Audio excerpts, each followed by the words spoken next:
Aduna bay tao nga walay sala nining kalibutana? Munay atong pagahisgutan karon. Sa Roma 3 bersikulo 23 nagingon, nakasala ang tanan ug nahilayo sa himaya sa Dios.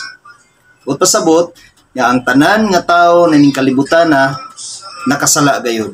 Nakasala sa una-una, nakasala sa sinultian, nakasala sa mga tinanawan ug sa binuhatan. Nagingon sa unang Juan 1, versikulo 10, nagingon, kung moingon kita nga wala kita makasala, di pa ka bakako nato ang Dios ug wala nato dawata ang iyang pulong. Igsuon, kung dili ka mo admit, kung dili ka mo angkon nga ikaw na ay sala nga nabuhat ning kalibutana, kung wala kay nahimo nga sala, kung wala kay nasulti nga dili maayo, gipakabakako nato ang Ginoo igsoon. Tungod kay walay tawo nga matarong nga nagkinabuhi nining kalibutana. Tungod kay isip tawhanon, isip tao kitang tanan makasala o kitang tanan makabuhat og sala. Pansalamat sa Dios nga nangita siya og paagi aron kitang tanan mahimo nga matarong. Ato basahon sa Roma 3 versikulo 24 nagingon diri, apan pinaagi sa grasya nga gigasa sa Dios ngadto kanila nahimo silang matarong pinaagi kang Kristo Hesus nga nagluwas kanila. Pinaagi ni Kristo Hesus igsuon nga gipadala sa Dios diri sa kalibutan ang mga tao nga nakasala kaniadto, ang mga tao nga nakabuhat og dili maayo, nga nakalapas sa balaod sa Ginoo, gihimo silang matarong pinaagi ni Kristo. Ang ilang sala gipasaylo pinaagi ni Kristo. Ang Juan 2 bersikulo 1 nagingon, mga anak, gisulatan ko kamo niini aron dili na kamo magpakasala, apan kun may makasala, may manlalaban kita nga si Jesucristo ang matarong. Siya mo ay mga tubang sa amahan. Isoon gipahinumduman kita sa Dios, gi-remind kita sa Dios na kung kita nga iyang mga katawhan, kung makabuhat kita og dili maayo, makasulti kita og dili maayo, makahuna-huna kita og dili maayo, naa kitay manlalaban nga si Jesucristo nga gipadala sa Dios aron pag-renew, pag-restore, pagbag-o sa atong kaugalingon, aron kita mahimong matarong pinaagi sa pagsugid sa atong sala ngadto kang Jesucristo. Tungod kay si Jesucristo mao gayud ang mga tubang sa amahan aron ang atong mga sala mapapas o ang atong mga sala mawala pinaagi ni Jesucristo. Tungod kay usahay ang tao kung makasala, diha pod ang demonyo mo atake. Kung asa magmaluyahon ang tao, diha usab siya mo atake og maayo aron kita nga iyang katawhan, kita nga katawhan sa Ginoo, makabuhat gyud kita og mas labaw pa nga sala. Maong igsuon, dili gayud kita magpailad sa buhat sa demonyo.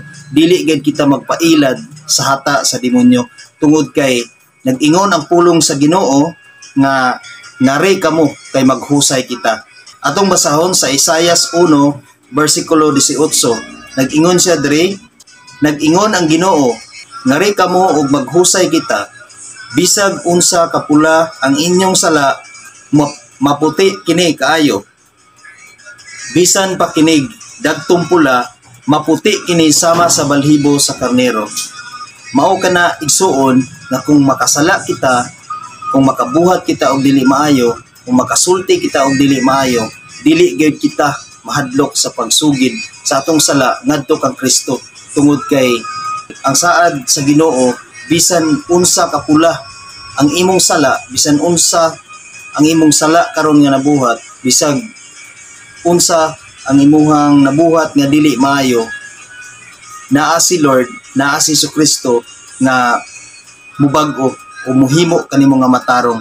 Bisan unsa kapula sa imong sala, bisan unsa pa ka worse ang imong sala nga nabuhat, kaya ka na nga ibag-o ni Kristo. Maong bisag unsa ka makasasala ang tao, duna gayud siya'y higayon, duna gayud siya'y paglaom nga mabag-o sa iyong kaugalingon. Duna gayud siya'y paglaom nga muusab sa iyong kaugalingon tungod kay anaa si Jesucristo.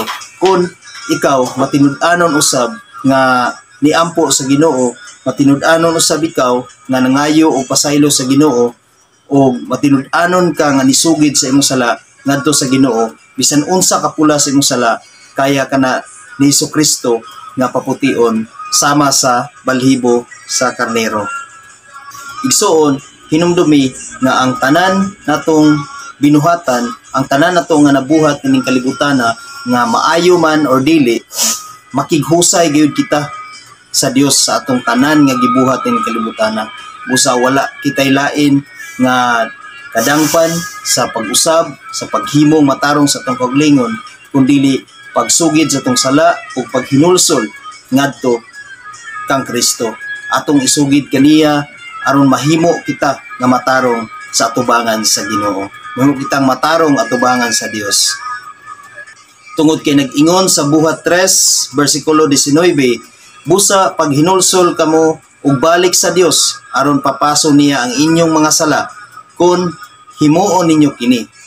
Igsoon ang atong buhaton para mawala ug mapapas ang atong sala ug aron mapasaylo kita sa Dios sa atong mga sala, kinahanglan maghinulsol gayud kita sa atong mga nabuhat nga dili maayo, sa atong mga nasulti nga dili maayo, sa atong pagtratar sa atong isig katawo nga dili maayo, sa atong hunahuna nga dili maayo ngadto sa atong isig katawo.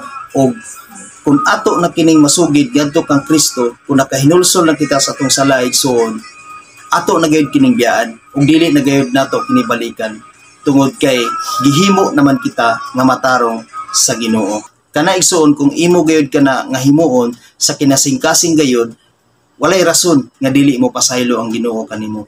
Walay rason nga dili ka mahimong matarong diha sa tubangan sa Dios. Tungod kay ang iyang pulong nag-ingon sa unang Juan 1 bersikulo 9, nag-ingon diri, apan kung isugid nato sa Dios ang atong mga sala, siya nga matarong ug matinumanon sa iyang saad, mupasaylo gayud sa tanan natong mga sala ug mahinlo sa tanan natong mga kalapasan. Mao na igsuon, kung atong isugid ang atong mga sala ngadto sa Dios sa kinasingkasing gayud na pagpangayo ug pasaylo, sa kinasingkasing gayud nga paghinulsol, ang Ginoo mutuman gayud siyang saad nga mupasaylo sa atong mga nabuhat nga dili maayo ining kalibutan ug mahinlo kita sa tanan nga kalapasan nga atong nahimo ngadto sa Ginoo. Amen. God bless sa tanan.